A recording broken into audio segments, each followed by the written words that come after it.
आरोग्य विमा तर आपण सगळेच घेतो, पण जेव्हा तो वापरायची वेळ येते ना, तेव्हा थोडं गोंधळायला होतं. त्यातल्या त्यात हे दोन शब्द नेहमी समोर येतात, कॅशलेस आणि रिइम्बर्समेंट. काय आहे नक्की हा प्रकार आणि यातला फरक काय? चला, आज हेच सगळं अगदी सोपं करून समजून घेऊया. खरं सांगायचं तर आजारपणापेक्षा जास्त भीती हॉस्पिटलच्या त्या लांबचक बिलाची वाटते नाही का? ही एक खूप खरी आणि सामान्य भावना आहे आणि म्हणूनच आपला आरोग्य विमा इतका महत्त्वाचा असतो. तर ही जी बिलाची चिंता आहे ना, ती कमी करण्यासाठीच तर आरोग्य विमा असतो. पण तो हे काम करतो कसा, म्हणजे पैसे देतो कसे? तर याचे ना दोन मुख्य मार्ग आहेत आणि तेच आपण आज पाहणार आहोत. चला तर मग सुरुवात करूया पहिल्या आणि सगळ्यांच्या आवडीच्या पर्यायाने. तो म्हणजे कॅशलेस क्लेम. नावच किती छान आहे ना, कॅशलेस म्हणजे खिशातून पैसे द्यायची गरजच नाही. पण हे प्रत्यक्षात काम कसं करतं बघूया. अगदी सोप्या भाषेत सांगायचं तर कॅशलेस क्लेममध्ये आपल्याला उपचारासाठी स्वतःच्या खिशातून 1 रुपयाही द्यावा लागत नाही. सगळा व्यवहार थेट आपली विमा कंपनी आणि हॉस्पिटल यांच्यात होतो. आणि खरं सांगायचं तर हाच याचा सगळ्यात मोठा फायदा आहे. ऐनवेळी पैशांची धावपळ आणि चिंता दोन्ही वाचतं. मग ही प्रक्रिया चालते कशी?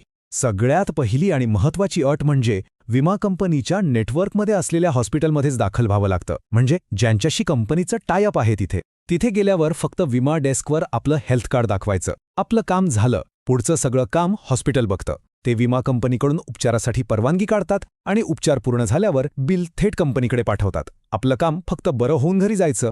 म्हणजे बघा, सगळा प्रवास किती सरळ आहे. रुग्ण नेटवर्क हॉस्पिटलमध्ये जातो, तिथे मंजुरी मिळते आणि बिलाची चिंता न करता उपचार घेतो. ही प्रक्रिया खऱ्या अर्थाने आपल्याला चिंतामुक्त ठेवते. बरं, आता आपण दुसऱ्या पर्यायाबद्दल बोलूया. तो आहे रिइम्बर्समेंट क्लेम. आता इथे मात्र गोष्ट थोडी वेगळी आहे आणि आपली जबाबदारी थोडीशी वाढते. रिइम्बर्समेंट या शब्दाचा सरळ अर्थ आहे परतावा. म्हणजे काय? तर इथे आधी हॉस्पिटलचं पूर्ण बिल स्वतःच्या पैशातून भरायचं आणि मग ते भरलेले पैसे विमा कंपनीकडून परत मिळवायचे. याची प्रक्रिया थोडी वेगळी आहे. यात एक चांगली गोष्ट अशी की आपण कोणत्याही हॉस्पिटलमध्ये उपचार घेऊ शकतो. ते नेटवर्कमध्येच असायलाच पाहिजे असं काही नाही. पण डिस्चार्जच्या वेळी सगळं बिल आपल्याला स्वतःला भरावं लागतं. आणि इथूनच आपलं खरं काम सुरू होतं. आपल्याला हॉस्पिटलची सगळी मूळ बिलं, रिपोर्ट्स, डिस्चार्ज कार्ड, एक ना एक कागद जपून ठेवावा लागतो. ही सगळी कागदपत्रं विमा कंपनीकडे जमा करायची. मग ते सगळं तपासून आपले पैसे थेट आपल्या बँक खात्यात जमा करतात. तर इथे प्रक्रिया अशी आहे, रुग्ण उपचार घेतो, स्वतः बिल भरतो आणि मग कंपनीकडून पैसे परत मिळवतो. यात सगळ्यात मोठा फरक हाच आहे की सुरुवातीला सगळा आर्थिक भार रुग्णाला उचलावा लागतो. आतापर्यंत आपण दोन्ही प्रक्रिया तर समजून घेतल्या, पण मग यातलं आपल्यासाठी सोयीचं काय? चला एक थेट तुलनाच करून बघूया, म्हणजे चित्र अजून स्पष्ट होईल. या दोन्हींमधला जो मूळ फरक आहे ना, तो एका वाक्यात सांगता येतो. कॅशलेसमध्ये कंपनी पैसे देते आणि रिइम्बर्समेंटमध्ये आधी आपण पैसे देतो आणि मग कंपनी ते आपल्याला परत देते. इतकं सोपं आहे.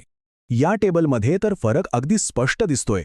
हॉस्पिटल निवडण्याचं स्वातंत्र्य आपल्याला रिइम्बर्समेंटमध्ये जास्त मिळतं. आपण कुठेही जाऊ शकतो. पण कॅशलेससाठी नेटवर्क हॉस्पिटलमध्ये जावं लागतं. पैशांच्या बाबतीत बोलायचं तर कॅशलेस खूप सोपं आहे, कारण कंपनी थेट पैसे देते. पण रिइम्बर्समेंटमध्ये पैसे आधी आपल्याकडे तयार असावे लागतात. आणि कागदपत्रांचं काय? कॅशलेसमध्ये बरीचशी डोकेदुखी हॉस्पिटल सांभाळतं, तर रिइम्बर्समेंटमध्ये प्रत्येक कागद जपून ठेवण्याची आणि जमा करण्याची जबाबदारी आपली स्वतःची असते. तर या सगळ्या माहितीमधून आपण काय शिकलो? या सगळ्याचा आपल्यासाठी नेमका काय उपयोग आहे? हाच तर सगळ्यात महत्त्वाचा प्रश्न आहे, नाही का? यातून एक गोष्ट पक्की लक्षात ठेवायची आहे, कोणता क्लेम चांगला आणि कोणता वाईट असं काहीही नाहीये. दोन्हींची माहिती असणं आणि दोन्ही परिस्थितींसाठी आपण तयार राहणं हीच खरी महत्त्वाची गोष्ट आहे. योग्य निवड नाही, योग्य तयारी महत्त्वाची. म्हणून जाता जाता आपण स्वतःला काही प्रश्न विचारूया. आणीबाणीच्या वेळी आपण दोन्ही प्रकारच्या क्लेमसाठी तयार आहोत का? आपल्या जवळच्या नेटवर्क हॉस्पिटलची यादी आपल्याकडे तयार आहे का? आणि समजा वेळ आलीच तर बिल भरण्यासाठी आपल्याकडे पुरेशी रक्कम तयार आहे का? यावर नक्की विचार करा. आणि सगळ्यात महत्त्वाचं, तयार रहा.